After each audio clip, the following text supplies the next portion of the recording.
这几天受到强烈大陆冷气团热浪的影响，台北车头地下一楼的泰路是贵的棚谷愈逼愈严重。那车头呢，一寡大楼的秀平泰路呢，也拢落落来。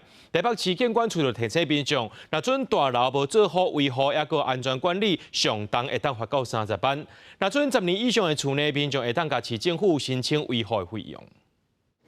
大片的泰路碰起来大约10公分高，而且范围是真宽，差不多36平方公尺。这是台北车头的地下一楼，范围是愈碰愈大片。有专家指出，泰路会安尼，是因为这几日有强烈冷气团沙洲小碰冷球，造成泰路碰拱。碰拱的意思就是讲，你泰路甲迄落水泥墙哦，已经无连做伙啊，伊不出来，你填冷的时阵，扭起来的时阵，伊泰路就中。 有空气。专家讲，泰路的碰拱主要原因有分3种，包括小碰冷球、施工品质无好和地动。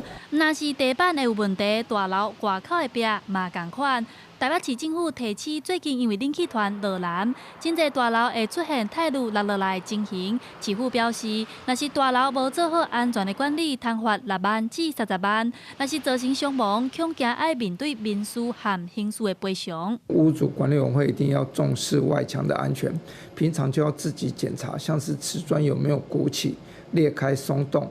如果发现有状况，要先拉封锁线，并且尽快请专业厂商来维修。